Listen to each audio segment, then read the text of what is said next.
It is a wet and gloomy day. I am standing here in a cemetery called Jeruk Purut. Personally, for me, I find cemeteries to be peaceful. But to many passerbys, that's not the case.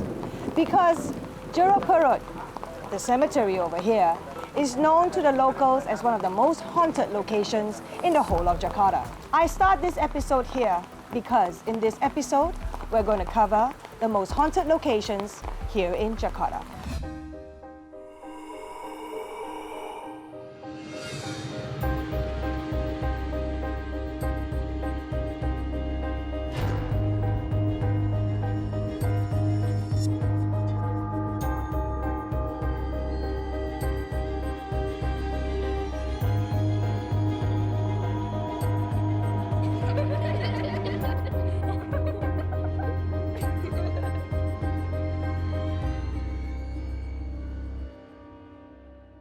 Jakarta has its own fair share of haunted locations that have become even folklore to the city's population of over 9 million people.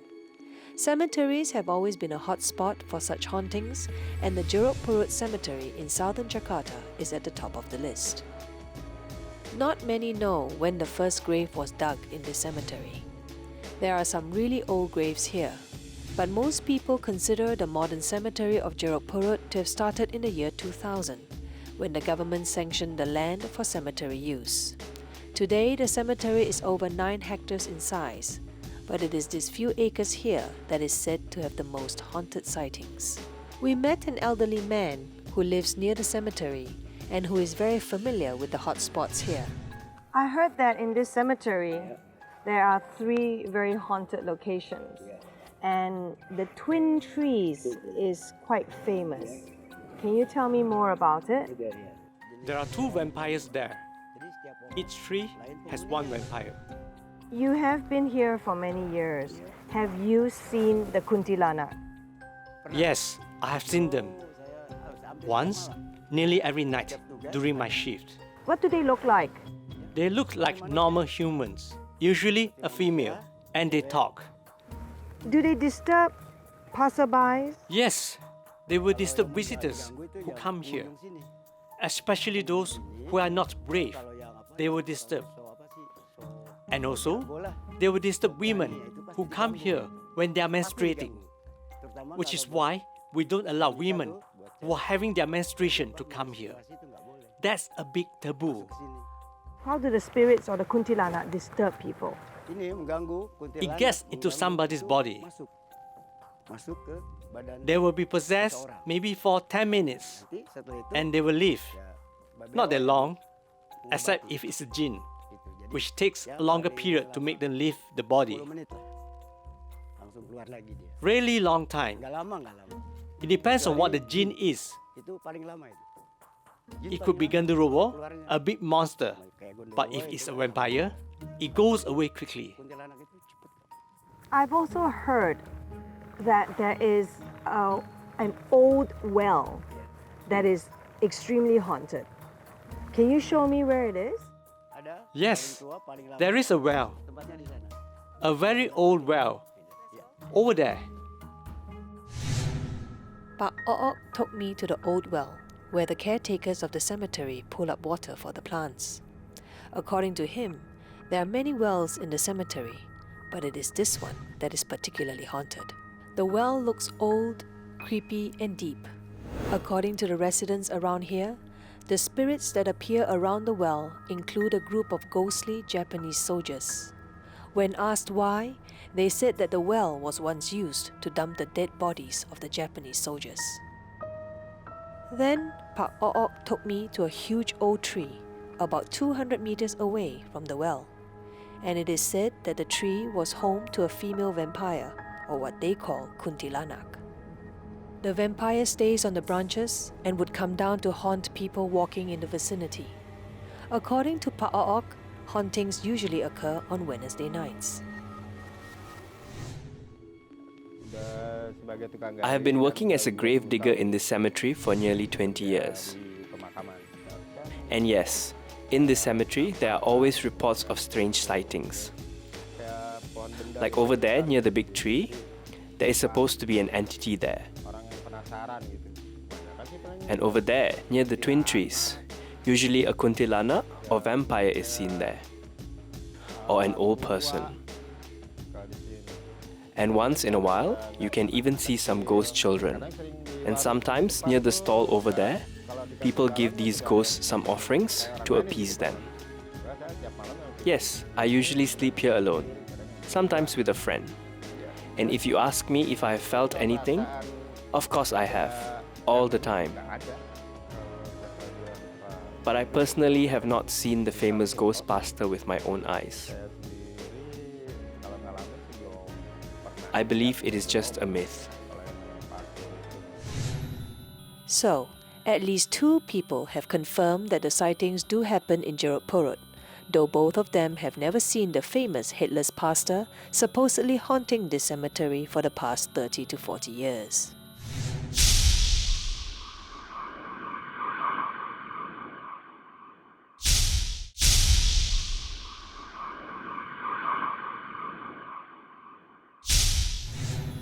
The Paranormal Zone is on a quest to visit the most haunted locations in Jakarta. Earlier, we visited Jeruk Purut Cemetery, reputed to be the most haunted destination, but my guide, Mas Iwan, is taking me to another location. This is the infamous Casablanca Tunnel. On certain nights, a female ghost, dressed in red, appears looking sad and forlorn. Another supposedly haunted building is the Saeda building in the city centre. Why is it abandoned? The whole 28-story building has been closed since 2007. And whilst officially the reason for the abandonment is said to be for structural reasons, others say that the tenants could not stand the harassment by ghosts residing in the building. By the very fact that many Jakarta residents believe in the existence of ghosts, it would not be strange that we would meet another celebrity ghost hunter, Ustaz Sholeh Pati, a religious guru who has a third eye and the ability to paint spirits even when blindfolded. Ustaz, can you tell me, when did you realize you had this gift? Yes. And when did you start drawing the spirits? It all began when I died at the age of 8, or maybe 9. When I came back to life, I started drawing on paper and canvas.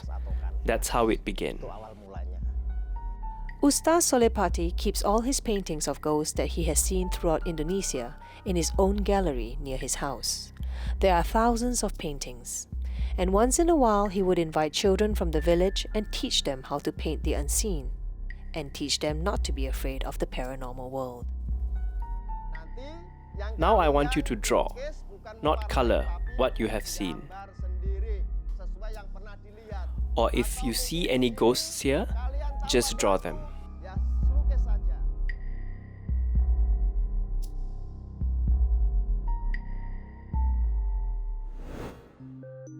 Ustaz, Yes.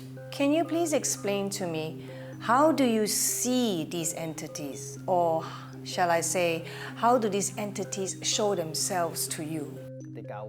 Yes, like I mentioned before, I was told that I died when I was a child and then came back to life. Ever since then, I have been able to see objects and entities from the astral world. And the first ghost I saw was a toyol, or an imp, followed by a genderuwo, and then many others after that. In my village, my house is a typical Javanese house. And in that house, there lived a large genderuwo. When these beings expel any sort of matter, it is physical. And I would have to clean my house every day of this dirty matter. From then on, I decided to learn more about these beings. I always had a talent for drawing and painting, and could have inherited it from my grandparents. And since I have these two talents, to paint and also see the astral beings, I combine them so it enables me to transfer to the canvas what I see in the astral world. I personally think this is an extraordinary talent. I think no one in the world has this talent, to both see and paint astral beings. What rituals do you practice in order to prepare yourself to see them and then to draw them? There are no specific rituals for me to see these astral beings. But if I find difficulty putting them on canvas, I will meditate and pray. I will try other methods in order to visualize the images and paint them in detail for the benefit of my viewers, to show them that these are the entities that I see in front of me.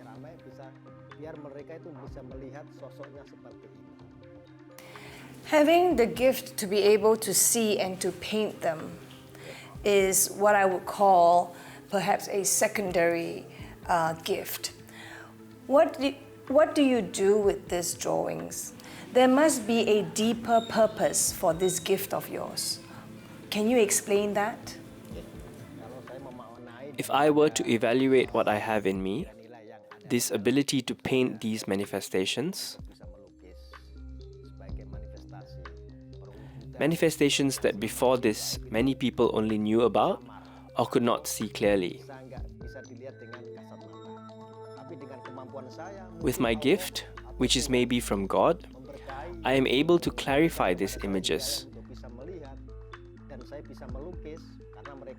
these manifestations, so others can see it for themselves through me.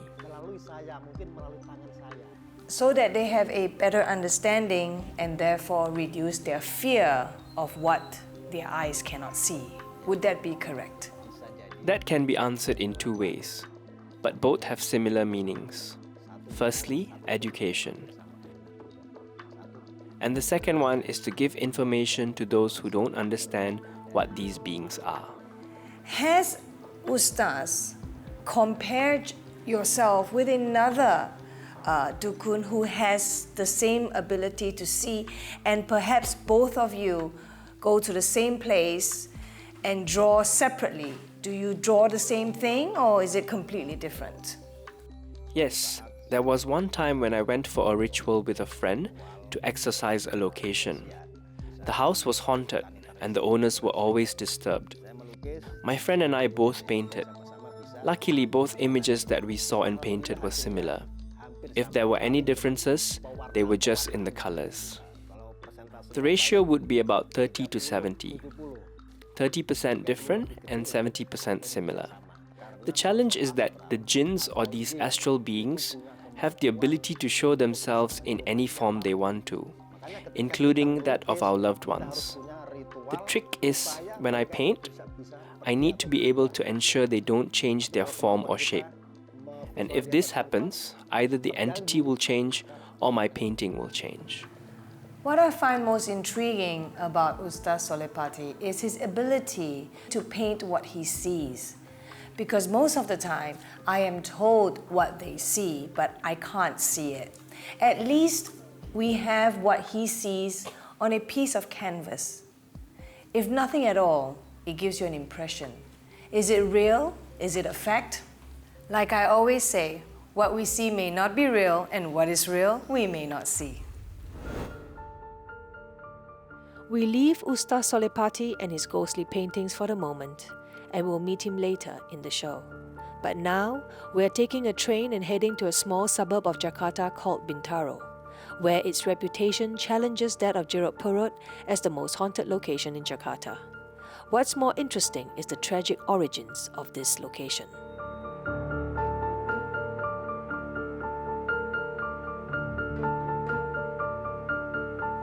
I am now standing at the crossing of Persanggrahan here in Bintaro. 200 meters down that way after the bend was the tragic train crash in 1987, early morning of October 19, where 156 lives were lost. Until today, that is the most tragic train accident here in Jakarta. This location has been infamously labeled as one of the most haunted locations here in Jakarta. People have had sightings and have heard screaming and crying. Female spirits have been wandering. How much of all this lingers from the restless souls of this tragic accident? The railway crossing in Bintaro is a very busy one. In between trains, hundreds of people and vehicles cross it without fear. Even when the crossing alarm is blaring, people still rush across. As long as the train is not in sight, it is safe to cross. And as usual, most crossings like this have guards, and Bintaro is no different. We asked this guard about his experiences working near the deadliest train crash location in Indonesia's history. During my early days as a rail guard, I was usually disturbed.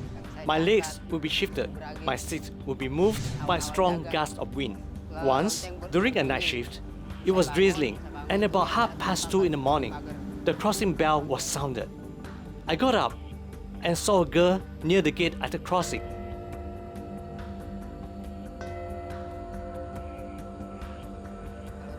But for the residents of Bintaro, sightings like this are not strange anymore. It happens all the time. We met another resident who reported similar incidents. I once saw a group of people walking towards the crossing facing this way. Suddenly, they vanished from my sight. And on another occasion, I saw a lady dressed in white crawling down the tracks. Even now, as we talk, I can feel the tragic atmosphere of the day the accident happened. I can hear and feel the pain of some of the victims. A tragic footnote to this story is that on December 9, 2013, near the exact spot where the original crash happened, another fatal train collision occurred. Fortunately, this time, only 7 passengers lost their lives. The question then remains, is this place haunted or cursed?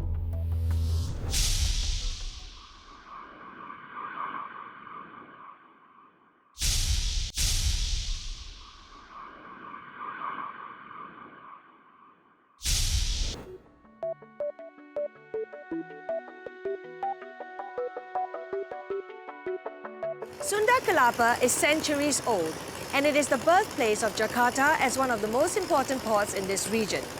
It is still operational today, and one unique aspect of this old port is that only wooden ships are allowed to dock to load and unload their goods. In fact, some of these ships are also hundreds of years old and still operational even until today. Given the old history of this port, there have been stories and legends told. One famous one being the sighting of a white crocodile ghost. Or is it a monster? Just a short distance from the Sunda Kelapa port is the Bahari Maritime Museum, constructed from an old shipping warehouse. Here, one can learn how Jakarta, or Batavia as it was once called by the Dutch, grew as an important maritime station.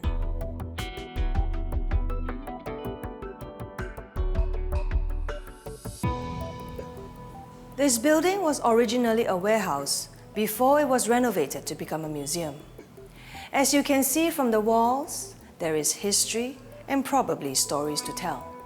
Tonight, we invite Ustaz Sholeh Pati to come and see if there are restless souls or entities in this vicinity. We wait as darkness falls on Sunda Kelapa and meet Ustaz Sholeh Pati near the old ships.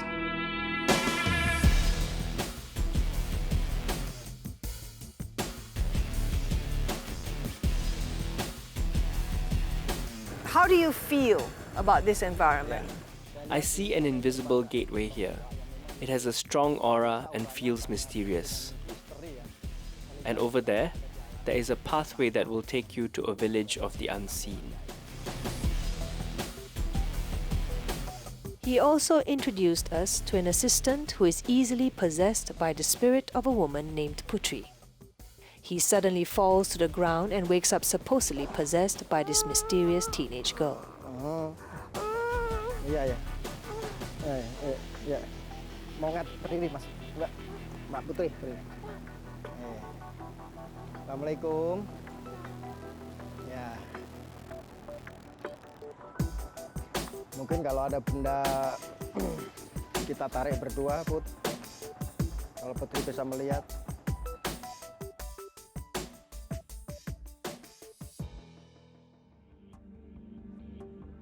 We began to set up our equipment for the evening, and Ustaz Sholeh Pati prepared his painting tools that my team bought for him at his request. We also checked the blindfold that Ustaz Sholeh Pati was to use. The blindfold was thick, and to further ensure that he cannot see the canvas while painting, a black hood goes over the blindfold.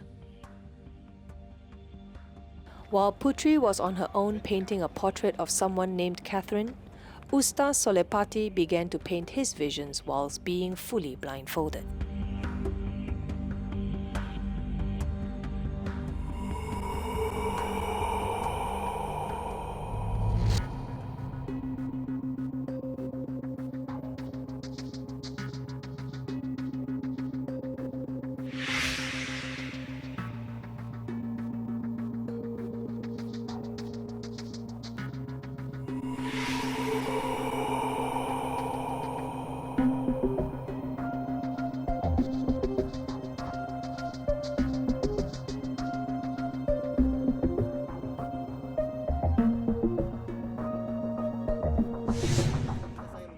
When I started painting the big tall entity that I had seen, it sprayed its hideous odor that hurt my eyes very much. It also had a very negative energy. My view was blackened and I could not paint. I could not see through it and was unable to paint on the canvas. Ustaz Sholeh Pati continued his painting to show us what had attacked him, but this time without his blindfold. And what he painted showed a strange man beside a huge fanged monster that locals called the Gendorowo.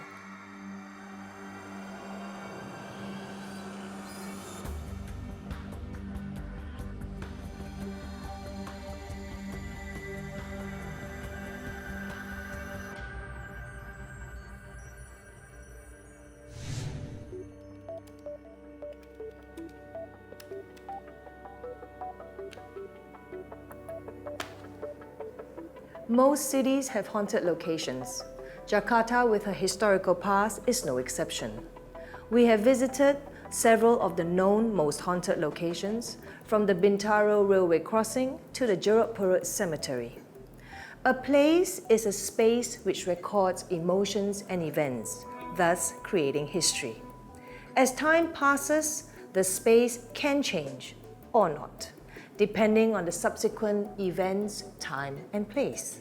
So what is a haunted place? Is it merely a label that us human beings have created? Or do the spirits really occupy the place waiting to haunt us? I am left now thinking about this. Are these places truly haunted? Or are they myths and legends and tales perpetuated by human beings?